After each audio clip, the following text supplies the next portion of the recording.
semua, salam sejahtera Malaysia. Hai semua, salam sejahtera Malaysia. Hai semua, salam sejahtera Malaysia.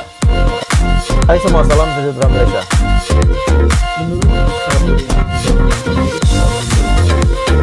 Hai semua, salam sejahtera Malaysia. Tuan-tuan dan puan-puan semua. Hai semua, selamat petang, salam sejahtera Malaysia. Tuan-tuan dan puan-puan semua, dikatakan satu petition telah difailkan untuk keputusan pilihan raya umum ke-15 Parlimen Gua Musang, di mana Tengku Razali Hamzah telah dikalahkan kepada seorang calon ataupun pemimpin daripada PAS. Dan petition ini difailkan disebabkan terdapat kecurigaan ataupun menang dengan wang. Dikabarkan calon daripada Perikatan Nasional itu menang di Parlimen Gua Musang menggunakan taktik kotor, dan pada akhirnya Tengku Razali mencabar keputusan tersebut. Dakwah calon PAS tersebut membeli undi. Jadi pada akhirnya wakil calon Parlimen Gua Musang telah memfailkan petition cabar keputusan pilihan raya umum ke-15. Wakil kepada calon Barisan Nasional Tengku Razali Hamzah memfailkan petition untuk mencabar keputusan pilihan raya umum ke-15 bagi Parlimen Gua Musang di Mahkamah Tinggi Kota Bahru. Petition berkenaan difailkan oleh Muhammad Azmi Mahmud pada 3 Januari yang lepas. Dan di dalam petition berkenaan, Muhammad Azmi melalui barisan peguamnya Tan Sri Muhammad Syafi Muhammad Abdullah, Datuk Muhammad Hafarizam Harun, Datuk Abu Bakar, Isa Rahmat dan Muhammad Baharudin Muhammad Arif menamakan ahli Parlimen Gua Musang dari Perikatan Nasional Datuk Muhammad Azizi Abu Naim, pegawai pengurus pilihan raya Fatah Hasbullah dan Suruhanjaya Pilihan Raya SPR sebagai responden di dalam petition tersebut. Menurut Abu Bakar, petition berkenaan antara lain meminta supaya keputusan pilihan raya umum ke-15 bagi Parlimen Gua Musang dibatalkan dan menggesa SPR untuk mengadakan pilihan raya kecil bagi Parlimen Gua Musang. Jadi tuan-tuan dan puan-puan semua, adakah ini bermakna seorang lagi ahli Parlimen Perikatan Nasional akan digugurkan sekiranya tiba-tiba pilihan raya kecil diadakan dan tiba-tiba calon daripada PAS tersebut daripada Perikatan Nasional tumpas di tangan Tengku Razali untuk pilihan raya kecil ini sekiranya diadakan.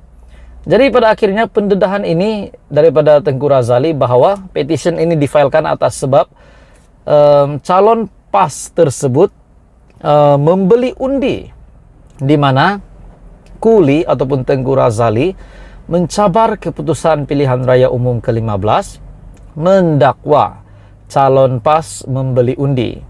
Bekas ahli Parlimen Gua Musang hari ini yaitu Tengku Razali Hamzah memfailkan petition bagi mencabar keputusan tersebut.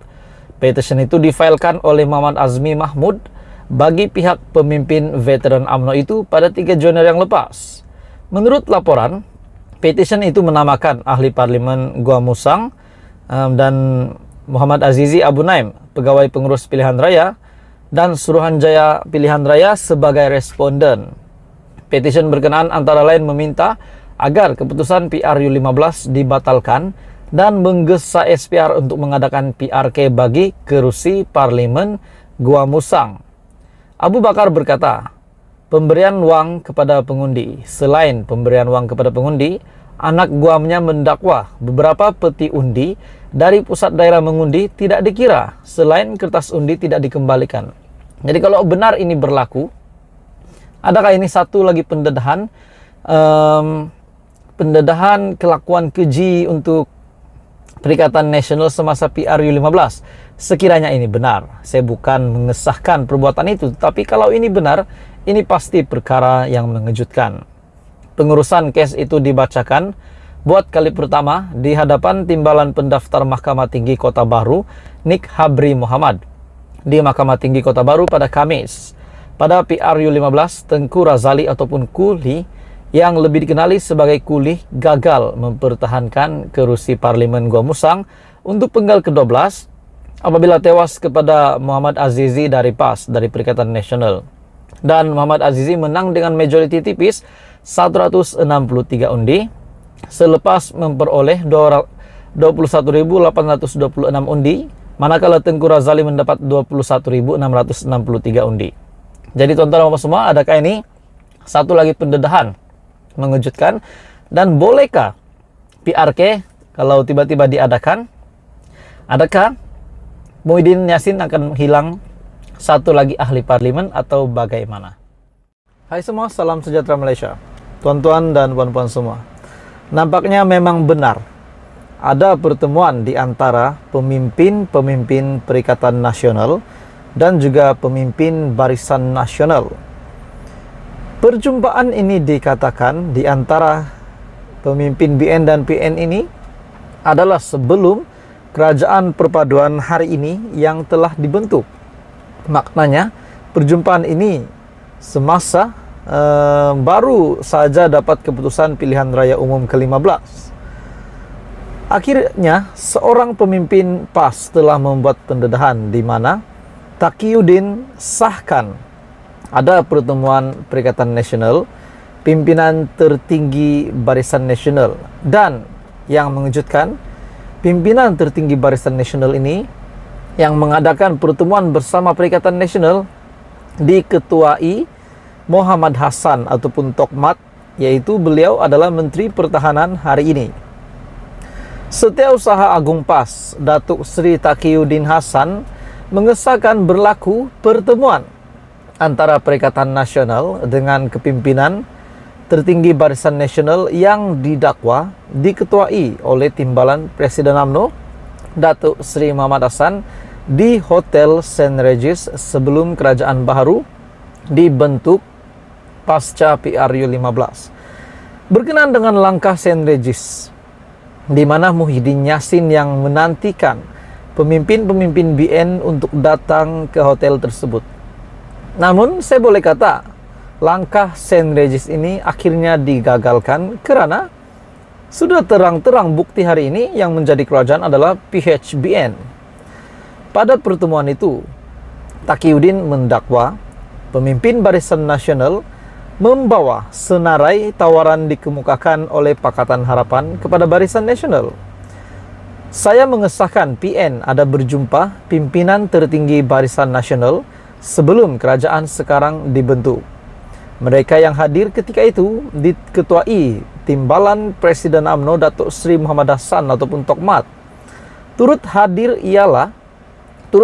pemimpin BN yang turut hadir sama mengadakan perjumpaan bersama kepimpinan Perikatan Nasional adalah Naib Presiden UMNO Setiausaha Agung Barisan Nasional Datuk Seri Dr. Zamri Abdul Kadir, Presiden MCA Datuk Seri Dr. Wika Siong, dan Presiden MIC Tan Sri S.A. Vigneswaran. Okey, baik tuan-tuan dan puan-puan semua, menurut pengetahuan anda, Datuk Seri Dr. Wika Siong adalah salah satu MP yang telah menandatangani akuan bersumpah menyokong Tan Sri Muhyiddin Yassin untuk menjadi Perdana Menteri semasa PRU 15. Jadi apakah maksud perjumpaan ini sebenarnya? Pada pertemuan itu, mereka membawa satu senarai dan tunjuk kepada kita bahawa ini tawaran Pakatan Harapan kepada Barisan Nasional. Maknanya pemimpin BN yang datang berjumpa dengan PN telah menunjukkan senarai tawaran daripada PH kepada BN dan dikemukakan kepada pemimpin-pemimpin Perikatan Nasional ini.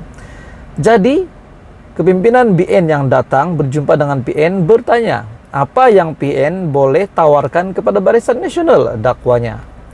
Beliau berkata demikian kepada pemberita pada majlis penyampaian sumbangan bantuan pasca banjir.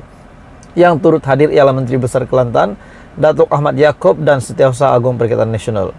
Dalam pada itu, media ada melaporkan Presiden UMNO, Datuk Seri Ahmad Zahid Hamidi, mendedahkan wujud langkah St. Regis yang diatur beberapa ahli parlimen daripada parti itu bersama pemimpin Perikatan Nasional. Bermakna memang benar langkah St. Regis ini memang ada dimulakan, namun saya boleh kata langkah ini gagal.